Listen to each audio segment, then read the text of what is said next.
اعوذ باللہ السمیع العلیم من الشیطان الرجیم من حمزہ ونفخہ ونفثہ بسم اللہ الرحمن الرحیم ربی یسر ولا تعسر وتمم بالخیر ربی زدنی علما وَإِذَا جَاءَهُمْ أَمْرٌ مِّنَ الْأَمْنِ أَوِ الْخَوْفِ أَذَاعُوا بِهِ وَلَوْ رَدُّوهُ إِلَى الرَّسُولِ وَإِلَى أُولِي الْأَمْرِ، یہ واو نہیں پڑھا جائے گا، أُولِي الْأَمْرِ مِنْهُمْ لَعَلِمَهُ الَّذِينَ يَسْتَنبِطُونَهُ مِنْهُمْ وَلَوْلَا فَضْلُ اللَّهِ عَلَيْكُمْ وَرَحْمَتُهُ لَاتَّبَعَتْهُمُ الشَّيْطَانُ إِلَّا قَلِيلًا۔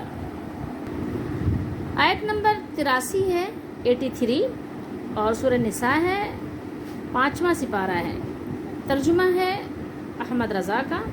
اور جب ان کے پاس کوئی بات اطمینان، امن و امان اردو میں بولتے ہیں نا، تو امن یعنی اطمینان، خوف یا ڈر کی آتی ہے، جب آ جاتی ہے ان لوگوں کے پاس، اذا جب، جا آنے کے بارے میں ہے، اور ہم ان لوگوں کے پاس اس کا چرچا کر بیٹھتے ہیں، ٹھیک ہے، اس کا چرچا، اس کو یعنی کیا کرتے ہیں، پھیلا دیتے ہیں۔ اچھا، وَلَوْ رَدُّوهُ إِلَى الرَّسُولِ، اگر اس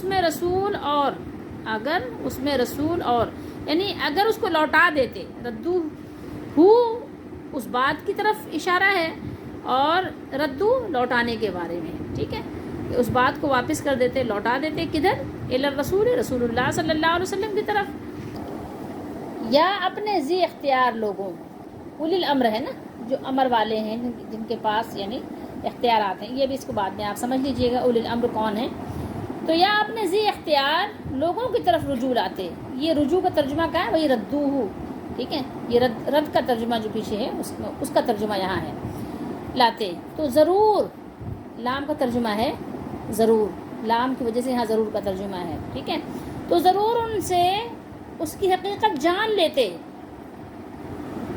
یہ جو بعد میں کاوش کرتے ہیں، اور اگر تم پر اللہ کا فضل اور اس کی رحمت نہ ہوتی تو ضرور تم شیطان کے پیچھے لگ جاتے، کیا ہوتا، تم ضرور جو ہے شیطان کی اتباع کر لیتے، اس کے پیچھے چل پڑتے، الا قلیلا، مگر تھوڑے، یعنی تھوڑے لوگ بچ جاتے، باقی سب کیا ہوتا، سب جو ہے شیطان کے پیچھے چل پڑتے، لیکن تھوڑے لوگ اس سے بچے رہتے۔ یہ صیغہ جو یستنبطونہ، یہ اس کی تھوڑی سی تحقیق کر لیتے ہیں پہلے، تھوڑا سا مشکل صیغہ ہے نا، اس لیے اس کا مادہ ہے نبتن، ٹھیک ہے، نبتن ویسے اس پانی کو کہتے ہیں، یعنی وہ پانی ہے جو کنواں کھودتے وقت سب سے پہلے نکلتا ہے۔ کنواں جب آپ کبھی کسی نے دیکھا ہو کنویں کی کھدائی، تو جب کنواں کھودا جاتا ہے نا، تو پھر ایک ہوتا ہے کہ ایک پھر وقت ایسا آتا ہے کہ کھدائی کرتے کرتے کیا ہے کہ ایک آپ نے کدال ماری تو پانی کا ایک یعنی کہنا سوتا جو ہے پھوٹتا ہے، نکل آتا ہے نا، تو اس کو کہتے ہیں نبتن، ٹھیک ہے، اس لیے استنباط آپ نے سنا ہوگا نا، اردو میں بولتے ہیں، اسے حروف اصلی بھی دیکھنے ہوتے ہیں، اس کو چھوڑ دیجئے، تو استنباطن، استنباط تحقیق اور بات کی تہ تک پہنچنے کو بھی کہا جاتا ہے، ٹھیک ہے، جیسے آپ نے پڑھا ہوگا یا سنا ہوگا، کہتے ہیں نا قرآن و حدیث سے استنباط کیا ہے، ٹھیک ہے، تو علماء جیسے کرتے ہیں، اہل علم، گہرا علم رکھنے والے کرتے ہیں، ٹھیک ہے، تو یعنی بات کی تحقیق تک پہنچنے کو بھی استنباط کہتے ہیں۔ اسی طرح مخفی بات کی حقیقت معلوم اور ظاہر کرنے کو بھی نبتن اور استنباطن کہا جاتا ہے۔ اب آئیے بتاتے ہیں کہ کان کی گہرائی، کان کون سے، جس کو ہم کہتے ہیں نیچرل مائنڈ، کان سے مراد وہ کان نہیں جو ہمارے کان لگے ہوئے دو جس سے ہم سنتے ہیں، ٹھیک ہے، تو کان سے مراد وہ جہاں سے ہماری معدنیات نکلتی ہیں، تو کان کی گہرائی سے کوئی معدن نکالنے کو بھی استنباطن کہتے ہیں۔ وَإِذَا جَاءَهُمْ أَمْرٌ مِّنَ الْأَمْنِ أَوِ الْخَوْفِ أَذَاعُوا بِهِ، ارشاد باری تعالیٰ ہے، اور جب ان کے پاس امن یا خوف کی کوئی خبر پہنچتی ہے تو اسے کیا کرتے ہیں، وہ مشہور کر دیتے ہیں، پھیلا دیتے ہیں ہر طرف۔ یہ ان لوگوں کی تردید ہے جو تحقیق کے بغیر خبروں کو پھیلا دینے اور مشہور کر دینے کی کوشش کرتے ہیں۔ حالانکہ بسا اوقات وہ خبریں صحیح نہیں ہوتی. آج آپ فی زمانہ دیکھ لیں نا کتنی خبریں پھیلائی جاتی ہیں اور اس کی وجہ سے کتنے مسائل کھڑے ہو جاتے ہیں. تو اللہ تعالیٰ نے قرآن مجید کے ذریعے سے اور اپنے حبیب علیہ الصلاۃ والسلام کے ذریعے سے ان کے دروازوں کو بند کیا ہے. صحیح مسلم شریف کے مقدمے میں ایک حدیث بیان کی ہے کہ حضرت ابو ہریرہ رضی اللہ تعالیٰ عنہ نے بیان کیا کہ نبی اکرم صلی اللہ علیہ وسلم نے فرمایا کفا بالمرء کذبا ان یحدث بکل ما سمع. کسی بھی انسان کے لیے، کسی بھی یعنی شخص کے لیے، کسی آدمی کے لیے اتنی ہی بات کافی ہے جھوٹا ہونے کے لیے کہ وہ ہر سنی سنائی بات کو کیا کرے، آگے بیان کر دے. ٹھیک ہے، بکل ما سمع، جو کچھ سنا اس کو کیا کیا، جا کے آگے بیان کر دیا. تو کسی کی جو کفا بالمرء کذبا، تو اتنی ہی بات کافی ہے، کفایت کرتی ہے اس کے جھوٹا ہونے کے لیے کہ سنی سنائی بات کو بغیر تحقیق کے، بغیر تفتیش کے اس نے آگے پہنچا دی، آگے پھیلا دی. ٹھیک ہے، تو اس کو منع کیا گیا. جب تک کہ آپ کے پاس بات کی تحقیق نہ ہو تو اس کو آپ آگے مت پہنچائیے. اور اسی طریقے سے سننے والے کے لیے ہے کہ آپ نے ہر سنی سنائی بات آپ نے سنی اور یقین کر لیا، تو اس کو اللہ تعالیٰ نے رد کیا ہے. ایسی باتوں کہ ہو سکتا ہے کہ وہ صحیح بھی ہوں، لیکن آپ نے کوئی فیصلہ نہیں کرنا. اگر کوئی بات واقعی ایسے واقع ہو بھی گئی ہے تو آپ کے لیے کیا سبق ہے، آپ دونوں فریقوں کو سنیں گے. کسی بھی فیصلے سے پہلے دونوں فریقوں کو سنا جائے گا. اور یعنی کتنی بڑی بات ہے کہ اللہ کے رسول صلی اللہ علیہ وسلم نے اس کو جھوٹا فرمایا کہ وہ جھوٹا ہے. اتنی بات کافی ہے کہ جو سنی سنائی بات کو آگے پہنچا دے. تو یہ بات ضروری ہے. ہاں، اگر آپ نے سنی ہے اور واقعی آپ نے دیکھا ہے کہ ایسا ہوا ہے، تو اگر وہ بات واقعی آگے پہنچانے کے لائق ہے تو پہنچائیے. لیکن کن لوگوں کو؟ جو صاحب امر ہیں، صاحب اقتدار ہیں. اب جیسے جنگوں کے جو معاملات ہیں تو اس میں اولی الامر کون ہیں؟ اس میں اولی الامر جو ہے، جو فوجی دستے ہیں وہ ہیں. سارے تو کارنامے وہی انجام دیتے ہیں نا، عوام الناس تو نہیں ہے، وہ تو بے خبر ہے ان چیزوں سے. تو ان کی طرف وہ بات پہنچائی جائے گی، ان سے تحقیق طلب کی جائے گی. اب ذرا غور کیجئے کہ اس آیت مبارکہ کا آیت نمبر 83 کا آیت نمبر 82 سے کیا ربط ہے. اس سے پہلے ہم نے پڑھا تھا نا کہ اللہ نے فرمایا کہ کیا یہ لوگ قرآن مجید میں غور و تدبر نہیں کرتے؟ کیا اس میں غور و فکر نہیں کرتے، سمجھنے کی کوشش نہیں کرتے کہ یہ کسی بندے کا کلام نہیں ہے بلکہ اللہ کا کلام ہے. یہ گڑھا ہوا کلام نہیں ہے کہ از خود کسی نے اس کو گڑھ لیا، جیسے کہانیاں گڑھ لیتے ہیں. نہیں، رسالے جیسے وہ کر لیتے ہیں، تیار کر لیتے ہیں. نہیں، بلکہ یہ کہ کلام الہی ہے، اس میں غور نہیں کرتے. تو یہاں دیکھیے ربط یہ ہے کہ یہاں تو قرآن مجید میں غور و فکر کا حکم دیا گیا. اب یہاں پر جو ہے کسی کی بات، آپ نے کسی کی خبر سنی، کوئی آپ کے پاس کوئی خبر آئی، کوئی واقعہ بیان کیا گیا، تو آپ نے اس کی بھی تحقیق کرنی ہے کہ واقعی حقیقتاً یہ بات درست بھی ہو سکتی ہے یا نہیں ہو سکتی، یا یوں ہی آپ نے سنی اور چل پڑے. صحیحین کی ایک حدیث شریف ہے. صحیحین سے مراد یہ ہے کہ بخاری و مسلم دونوں میں ہے. ٹھیک ہے، اس میں حدیث ہے کہ رسول اللہ صلی اللہ علیہ وسلم نے بیان کیا کہ ادھر ادھر کی باتوں سے یعنی آپ نے روکا، منع فرمایا. ٹھیک ہے، اس کے راوی حضرت مغیرہ بن شعبہ ہیں. تو آپ صلی اللہ علیہ وسلم نے منع فرمایا کہ ادھر ادھر کی باتیں نہیں کرو.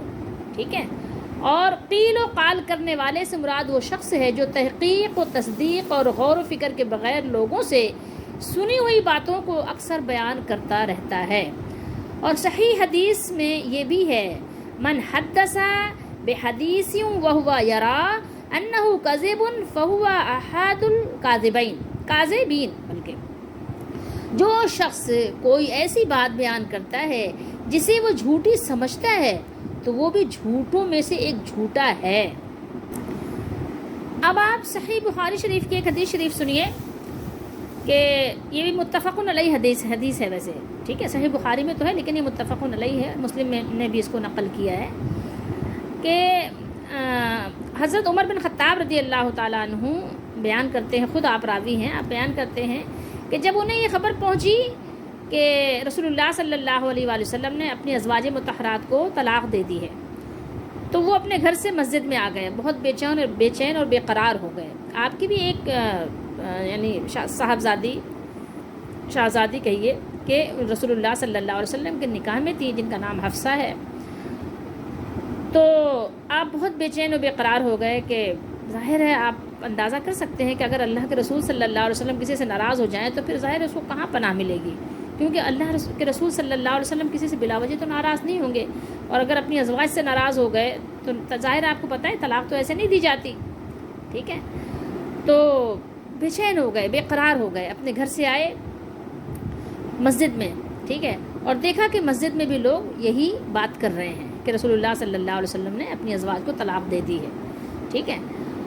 تو ان سے برداشت نہیں ہو سکا، حتیٰ کہ انہوں نے نبی اکرم صلی اللہ علیہ وسلم سے اندر آنے کی اجازت طلب کی، جہاں رسول اللہ صلی اللہ علیہ وسلم تشریف فرماتے جس جگہ پر، جس حجرے میں، وہاں پر آپ نے اجازت طلب کی کہ مجھے اندر آنے کی آپ اجازت دیجیے۔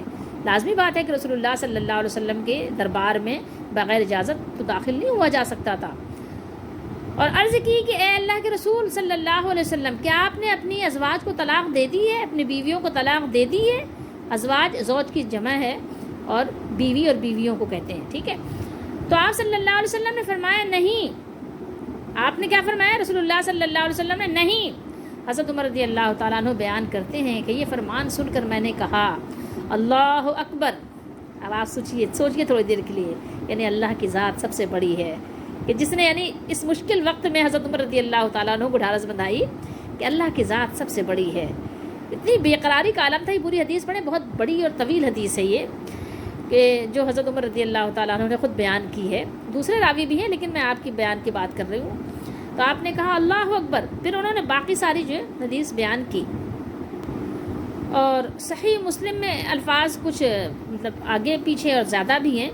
تو لازمی بات ہے کہ جب انسان بیان کرتا ہے تو بیان میں دو باتیں بھی ہو سکتی ہیں، ٹھیک ہے، کہ ایک تو یہ کہ دروازے ہی پہ کھڑے ہو کے اللہ اکبر کہا، اور ایک یہ کہ دوبارہ بھی جا کر اللہ اکبر کہا، تو اس میں کوئی تعرض نہیں ہے، سمجھنے والے کو یہ نہ سمجھے کہ ہاں یہ کیسے ہے بات۔ تو مسلم شریف میں ہے کہ میں نے عرض کی کہ کیا آپ نے انہیں طلاق دے دی ہے، یعنی اپنی ازواج مطہرات کو؟ تو آپ صلی اللہ علیہ وسلم نے فرمایا نہیں۔ تو فرمایا کہ پھر میں مسجد کے دروازے پہ کھڑی ہو کر بلند آواز سے کہا، ٹھیک ہے، کہ رسول اللہ صلی اللہ علیہ وسلم نے اپنی بیویوں کو طلاق نہیں دی، یعنی خوشی میں اللہ اکبر کہنے کے بعد آئے اور مسجد کے دروازے پہ کھڑے ہو کر اعلان کیا، یعنی لوگوں کو بتایا کہ اس طرح کی باتیں کرنا چھوڑ دو، اللہ کے رسول صلی اللہ علیہ وسلم نے اپنی ازواج مطہرات کو طلاق نہیں دی ہے۔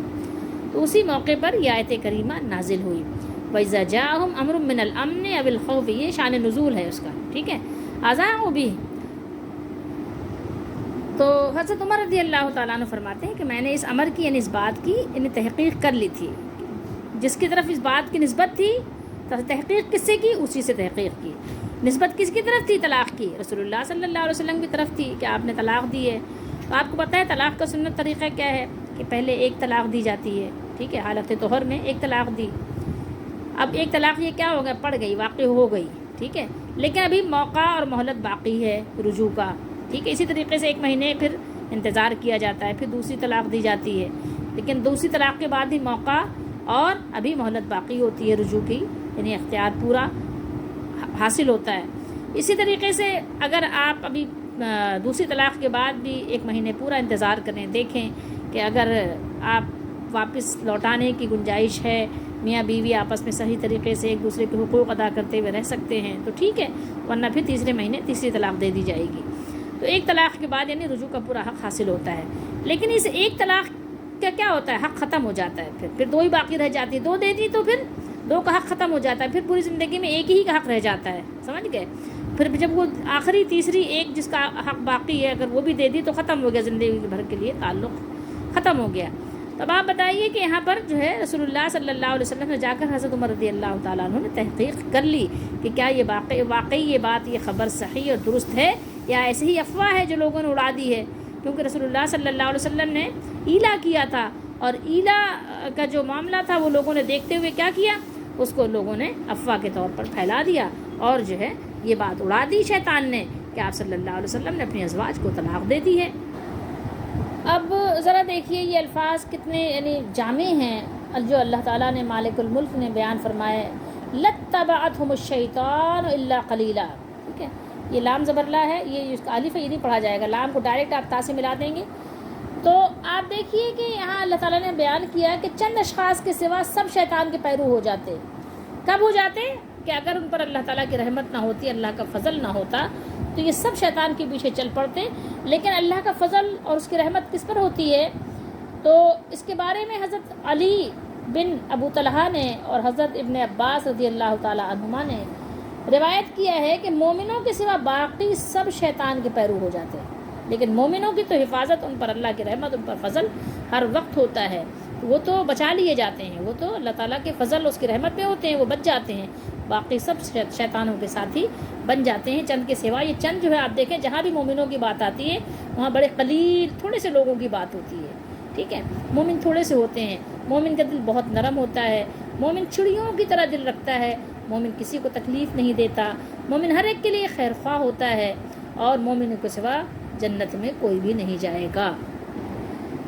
اب پھر آپ دیکھیے اس طرف آیت کے جو انہیں آغاز ہوا، وَإِذَا جَاءَهُمْ أَمْرٌ مِّنَ الْأَمْنِ أَوِ الْخَوْفِ. امن کی خبر یہ کہ مسلمانوں کو فتح ہوئی، مسلمانوں کو کامیابی ہوئی، ان کو مال غنیمت حاصل ہوا، یا دشمن کا لشکر واپس چلا گیا جس سے مسلمان بے فکر ہو کر تیاری کم کر دیں وغیرہ. اور خوف کی خبر کیا ہے؟ یہ کہ فلاں مقام پر مسلمانوں کو شکست ہوئی، یا دشمن بہت بڑی تعداد میں حملہ آور ہونے والا ہے، جس سے مسلمانوں میں خوف و ہراس پھیلے. رسول اللہ صلی اللہ علیہ وسلم مسلمانوں کے مختلف سرایا نہیں وہ جنگی دستے جس میں رسول اللہ صلی اللہ علیہ وسلم خود شریک نہیں ہوتے تھے، تو وہ لڑائی کے لیے بھیجتے رہتے تھے. اس لیے اس قسم کی افواہیں مدینہ شریف میں اکثر پہنچتی رہتی تھی. لیکن منافقین اور بے احتیاط قسم کے مسلمان، ٹھیک ہے، جیسے کہ نئے نئے مسلمان ہوئے ہیں یا ابھی ان کو اس بات کی سمجھ نہیں ہے یا گاؤں کے رہنے والے ہیں، تو کبھی وہ شریک ہو جاتے تھے. جیسے کہ آپ نے پڑھا ہوگا کہ ام المومنین اماں عائشہ صدیقہ رضی اللہ تعالیٰ عنہ کو جب الزام لگایا گیا تھا تو کچھ تھوڑے سے مسلمان بھی اس افواہ میں شریک ہو گئے تھے. تو یہ کوئی بعید از قیاس بات نہیں ہے، کوئی تعجب خیز بات نہیں. ایسا ہو جاتا ہمارے زمانے کے تو آپ کو اکثر ہی لوگ ایسے ملیں گے. ٹھیک ہے، تو یہاں پر یہ بتایا جا رہا ہے کہ یہ خبریں اڑانے سے پہلے، خبریں جو ہے مشہور کرنے سے پہلے، جب آپ صلی اللہ علیہ وسلم کے زمانے میں آپ صلی اللہ علیہ وسلم کے پاس یہ خبر پہلے تحقیق کی جائے. ٹھیک ہے، اور یا ذمہ دار اصحاب تک آپ پہنچائیں کہ جو لوگ اس کے ذمہ دار ہیں، جن کے ہاتھ میں باغ ڈور ہے، تو ان کو پہنچائیں، ان سے تحقیق کریں کہ کیا واقعی یہ بات صحیح ہے، کیا واقعی دشمن کی جو یعنی تعداد ہے، دشمن کو جو لشکر ہے واقعی بہت بڑا ہے، کیا واقعی دشمن ہم پر حملہ آور ہوا چاہتا ہے. تو یہ ساری خبریں پہلے مشہور کرنے سے پہلے اڑانے سے پہلے اور دنیا بھر میں اس کو پھیلانے سے پہلے سب کو چاہیے، جو بھی خبریں پہنچاتے ہیں پھیلاتے ہیں، تو ان کو چاہیے تمام ذرائع ابلاغ کو پہلے اس کو تحقیق اور اس کی تشخیص تو کریں. ٹھیک ہے، تصدیق تو کریں، اس سے پہلے اس کو نہ اڑائیں، از خود ان افواہوں کی تشہیر شروع نہ کر دیں. ٹھیک ہے، تو ان کے اسی طرز عمل کی یہاں پر اللہ تعالیٰ نے مذمت فرمائی ہے. تو بجائے اس کے کہ ذی اقتدار اور صاحب اختیار لوگوں سے اس کی تحقیق کی جائے، پوچھا جائے، خود ہی کیا کرتے ہیں کہ گہرائی میں گھس جاتے ہیں اور وہاں سے ایک ایک بات، بال کی کھال اور یوں اور ایسے اور چوں اور چنا کے وہ لے کر آتے ہیں، نکال کے. ایسا لگتا ہے کہ بڑی ان کی تحقیق ہے. تو جیسے کنویں سے جو پانی نکلتا ہے وہاں کے تہ تک پہنچ کر وہ باتوں کو نکال کر یستنبطونہ وہاں سے لے کر آتے ہیں. آپ اپنے زمانے میں بھی دیکھ سکتے ہیں، اور شخص اس کا ظاہر ہے کہ بہت اچھی طریقے سے گواہ ہو سکتا ہے کہ وہ دیکھ رہا ہے کہ ہر شخص بس باتوں کو پھیلا رہا ہے، شہرت مطلب کر رہا ہے، اس کو مشہور کر رہا ہے، بس لگا ہوا ہے اسی میں. یعنی گہرائی سے، بلکہ اس کے کان سے، ٹھیک ہے، جو کہتے ہیں کہ نیچرل مائنڈ سے وہاں سے نکال کے ایسے لا رہا ہے. ایسی خبریں آپ کو بتائے گا جیسے لگے گا کہ واقعی یہ خود گیا تھا اور وہاں سے خبروں کے کان سے خبریں لے کر آیا ہے. یہ خود جیسے گیا تھا کنویں سے پانی نیچے سے ڈول ڈال کر خود وہاں سے نکال کر لے کر آیا ہے. نہیں، بلکہ یہ کہ آپ کو کیا کرنا ہے، آپ کو حکم یہ دیا گیا ہے کہ بلا تحقیق خبر کو پھیلانے کے بجائے اللہ کے رسول صلی اللہ علیہ وسلم اور مسلمانوں کے جو عمراء ہیں، ٹھیک ہے، جیسے کہ اگر فوج کے بارے میں، جنگ کے بارے میں کوئی خبر ہے تو آپ جا کر پہلے وہ جو فوجیوں کے سپہ سالار ہیں، جرنیل وغیرہ ہیں، ان سے تحقیق کیجئے. ٹھیک ہے، ان کی طرف بات کو پہنچائیے، ان کی طرف بات کو لوٹائیے. اور اگر حکمران سے متعلق کوئی معاملہ ہے تو پہلے حاکم وقت سے وہاں سے تحقیق حاصل کیجئے. ٹھیک ہے، تو سب سے پہلے کیا ہے، وہ غور و خوض اور تحقیق کر کے معلوم کرتے کہ خبر صحیح بھی ہے یا غلط ہے. جس ادارے کے متعلق آپ نے خبر سنی تھی اسی ادارے سے رجوع کرتے، اسی ادارے سے. یہ رسول اللہ صلی اللہ علیہ وسلم زمانے کی باتیں تو ہیں، لیکن تا قیامت مسلمانوں کے لیے یہ سبق موجود ہے اس کے اندر کہ وہ ایسا ہی کریں. ٹھیک ہے، جس ادارے کے متعلق آپ نے کوئی بات سنی تھی، جس قبیلے کے متعلق کوئی بات سنی تھی، جس بستی سے متعلق کوئی بات سنی تھی، جس محلے یا جس گھر کے متعلق کوئی بات سنی تھی، جس فرد یا شخص سے متعلق، خاتون یا مرد سے متعلق بات سنی تھی، پہلے اس بات کو آپ اس تک لے کر جائیے. وہاں آپ تحقیق سے کیا کیجئے، بات کو معلوم کیجئے، یا وہ حضرات جن سے متعلق یہ بات مشہور کی گئی تھی وہ تحقیق کر کے معلوم کرتے کہ واقعی کیا یہ خبر صحیح بھی ہے یا غلط ہے. کیوں؟ اس لیے کہ آپ کو پتہ ہے کہ رسول اللہ صلی اللہ علیہ وسلم نے بتایا ہے کہ بغیر تحقیق تو بات آگے پہنچانے والا کون ہے؟ وہ جھوٹا ہے. ٹھیک ہے، اس کو آپ صلی اللہ علیہ وسلم جھوٹا قرار دیا ہے. لعلمہ الذین، بات کی تحقیق معلوم ہو جائے گی، ان کو حقیقت پتہ چل جائے گی، حقیقت جان لیں گے وہ.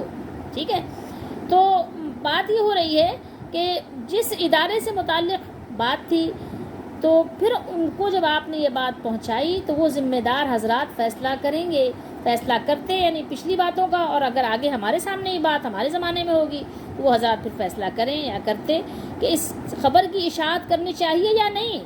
یہ جو بات آئی ہے ہم تک، اس بات کو پھیلانا ضروری بھی ہے یا نہیں ہے؟ اس بات کو دبا دینا چاہیے، اس بات کو مٹی میں دفن کر دینا چاہیے. جیسے کہ پنجابی کا ایک محاورہ ہے نا، مٹی پاؤ. ٹھیک ہے، تو اس میں مٹی ڈال دینی چاہیے. اس کے بعد اگر وہ قابل اشاعت ہوتی تو اسے نشر کرتے، ورنہ کیا کرتے؟ دفن کر دیتے، روک دیتے. ٹھیک ہے، اسی طریقے سے انفرادی زندگی میں عموماً اور اجتماعی زندگی میں خصوصاً. ٹھیک ہے، انفرادی زندگی میں تو ایک یہ عام بات ہے. ٹھیک ہے، یہ عام قاعدہ یا عام قانون کہہ لیجئے انفرادی زندگی میں کہ باتوں کو، خبروں کو چھپائیے. ٹھیک ہے، پھیلائیے نہیں. آج تو ہمارے زمانے میں آپ دیکھیں تو ہر بات کو، یہاں تک کہ بڑی شرم اور حیا کا مقام ہے کہ میاں بیوی کے جو یعنی معاملات ہیں، جو ان کے کمرے کے اندر کی باتیں ہیں، وہ بھی تشہیر ہو رہی ہیں.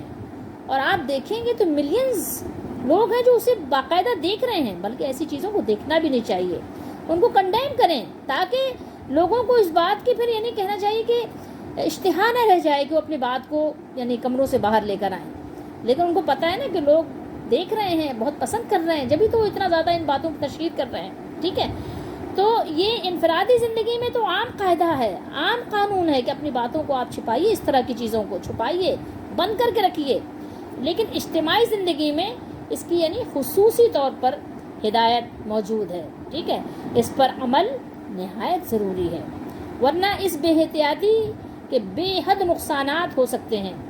بالخصوص جنگ کے ایام میں، جب خبریں اور افواہیں فوجی کارروائیوں سے بڑھ کر تاثیر رکھتی ہیں. آپ کو پتہ ہے فوجی جو کارروائی کر رہے ہیں تو کر رہے ہیں، لیکن خبریں اس سے بڑھ کر اس میں تاثیر رکھتی ہیں، اس میں اثر رکھتی ہیں.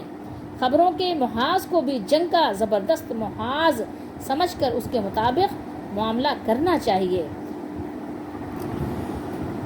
یہ تو بیان ہے اس وقت کا اور ان حالات کا جب قرآن مجید کا نزول ہو رہا تھا.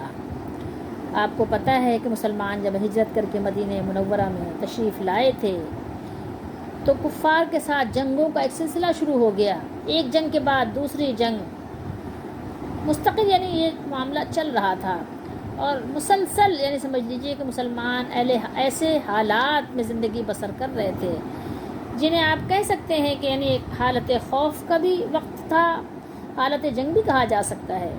ہر روز ہر دن ایک نئے حملے کا خطرہ تھا، ہنگامی حالات تھے. ٹھیک ہے، اور وہاں غلط افواہیں پھیل جانا کوئی یعنی کہنا چاہیے کہ بعید از قیاس نہیں ہو سکتا. تو اگر ان افواہوں کو روکا نہ جائے تو صورتحال بڑی سنگین بھی ہو سکتی تھی. مسلمان معاشرے میں بھی کئی ایسے کمزور دل اور بعض بیمار دل افراد تھے، منافقین بھی تھے. کوئی بات کانوں تک پہنچی اور اسے سارے شہر میں مشہور کر دیا، جس سے طرح طرح کے نقصانات کا اندیشہ بھی تھا.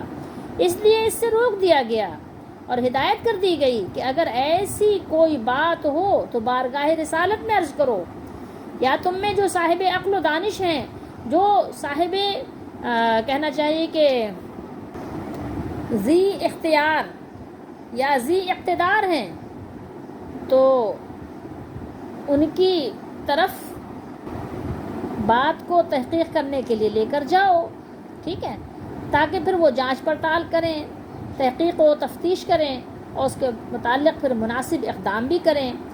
جب عام آپ دیکھیے کہ دنیاوی اور سیاسی امور میں عوام کو ان چیزوں میں دخل اندازی اور خود سری سے روک دیا گیا ہے، تو آپ پھر خود اندازہ کر سکتے ہیں اور سوچ سکتے ہیں کہ دینی معاملات میں پھر یہ بدنظمی کیسے برداشت کی جائے گی، کیسے کی جا سکتی ہے کہ ہر شخص کھڑا ہو اور اس کا جو دل چاہے وہ قرآن مجید سے مسئلہ نکال لے، صحابہ کرام کی طرف نہ دیکھے کہ صحابہ کرام نے کیسے سمجھاتا، ٹھیک ہے، اور پھر وہ ہر شخص جس کا دل چاہے کھڑا ہو جائے اور قرآن و سنت کو اپنی رائے سے کیا کرے، مطابقت کرے اور پھر لوگوں کو گمراہ کرے۔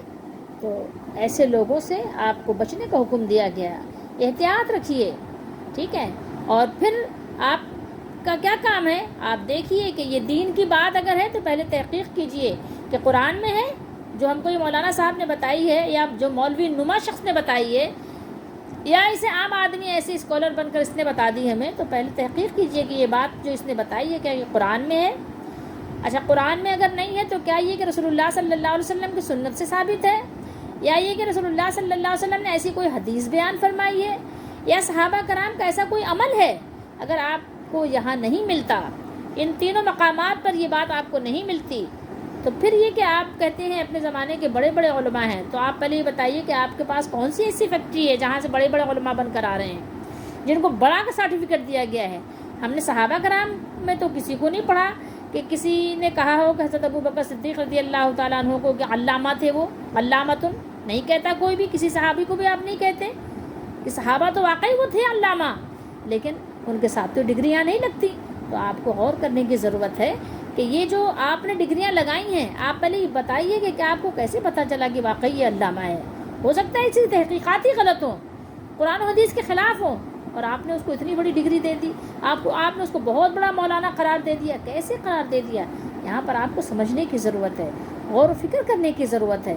قرآن مجید میں آپ غور و فکر کیجئے، ٹھیک ہے، کہ آپ نے قرآن مجید میں غور و فکر نہیں کیا، غور و فکر کیجئے۔ ایسے آپ اٹھا کے ڈگریاں دے رہے ہیں، آپ بتائیے تو صحیح کہ سورس آف نالج کیا ہے آپ کا، آپ کو یہ خبریں کہاں سے آ رہی ہیں؟ کہ آپ کے پاس جبریل علیہ السلام آتے ہیں جنہوں نے بتایا کہ یہ مولانا صاحب بہت بڑے مولانا ہیں، یہ بہت بڑے فقیہ ہیں، یہ بہت بڑے عالم دین ہیں؟ کیسے پتہ چلا آپ کو؟ یہ بہت بڑے ولی اللہ ہیں۔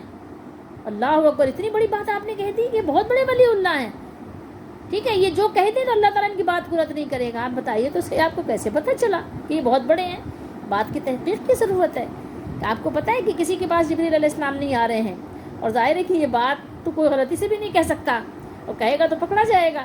تو پھر آپ بتائیے نا کہ آپ کو کیسے پتہ چلا کہ بہت بڑے مولانا ہیں، بہت بڑے علامہ ہیں، بہت بڑے ولی ہیں، اولیاء کے سردار ہیں، ٹھیک ہے، تمام اولیاء کی گردنوں پر ان کا قدم ہے؟ بتایا کس نے آپ کو؟ بتایا کس نے؟ اگر آپ یہ کہہ دیتے ہیں کہ نعوذ باللہ استغفر اللہ سے کہ آپ کے پاس فرشتے خبریں آ کر دیتے ہیں، تو جان لیجئے کہ آپ نے نبوت کا خاموشی سے دعویٰ کر دیا ہے۔ جس نے بھی یہ بات کہی ہے کہ اس کو فرشتوں نے خبر دی ہے، تو اس نے خاموشی سے نبوت کا دعویٰ کر دیا ہے، اور لازمی بات ہے کہ وہ جھوٹا ہے۔ ہاں، کسی کا علم ہے تو ٹھیک ہے، اچھی بات ہے، کسی کے پاس علم ہے، قرآن و سنت کے مطابق ہے، ہم اس کا ادب کریں گے، اس کا احترام کریں گے، اس کی بات کو مانیں گے بھی، اس لیے مانیں گے کہ قرآن و سنت کے مطابق ہے، تو جبھی تو ماننے کے لائق ہے، ورنہ تو ظاہر لازمی بات ہے کہ ہمیں تو کسی کے بارے میں نہیں پتہ کہ جس کے بارے میں اللہ نے بتا دیا یا اللہ کے رسول نے بتا دیا، تو اس کے علاوہ تو ہم کسی کے بارے میں یقینی بات نہیں کر سکتے کہ یہ جنتی ہے، یہ ولی ہے۔ ہمیں کیا پتہ کہ یہ ولی ہے کہ نہیں ہے؟ ہمیں تو پتہ ہی نہیں ہے، ہمیں تو نہیں پتہ بھائی، سچی بات ہے، ہمیں بالکل بھی نہیں پتہ۔ جس کو ہم ولی سمجھنا، ہو سکتا ہے وہ دوزخی ہو، ایسا بھی ممکن ہے کہ جس کو آپ بہت بڑا ولی کہہ رہے ہیں، جس کو آپ بہت بڑا پیر کہہ رہے ہیں، ہو سکتا ہے وہ جہنمی ہو، اللہ کے نزدیک اس کا مقام جہنم میں ہو، اور میں اور آپ اس کو ولی کہہ رہے ہیں۔ اتنی بڑی بات آپ کہہ رہے ہیں کہ اللہ کا دوست ہے۔ آپ کسی چرسی موالی کو اپنے والد کا دوست نہیں کہتے، اپنے بھائی کا دوست نہیں کہتے، اور ایک شخص کو جو قرآن و سنت کے خلاف عمل کر رہا ہے اس کو آپ اللہ کا ولی کہہ دیتے ہیں۔ تو ذرا بات کو تحقیق کیجئے، سوچئے، غور کیجئے، ایسے ہی جو ہے نہیں کہ کوئی بات اٹھی آپ نے جو ہے کہہ دیا۔ آپ رجوع کیجئے، آپ متوجہ ہوئیے کدھر؟ قرآن و حدیث کی طرف، صحابہ کرام کے عمل کی طرف، صحابہ کرام کے اجتہاد کی طرف، صحابہ کرام کے قیاس کی طرف۔ اللہ تعالیٰ، کیونکہ ان کی جو دینی بصیرت ہے وہ مسلمہ ہے، اور ان کی سیرت کیا ہے؟ بے داغ ہے، وہ سب کے سب عادل ہیں۔ اللہ تعالیٰ ہم سب کو صحابہ کرام کے نقش قدم پر چلنے کی توفیق دے، اور اللہ تعالیٰ ہم سب کو ایسے تمام امور سے بچنے کی توفیق دے کہ جس سے ہم پر جھوٹ کی تہمت لگے یا ہم جھوٹے قرار دیے جائیں۔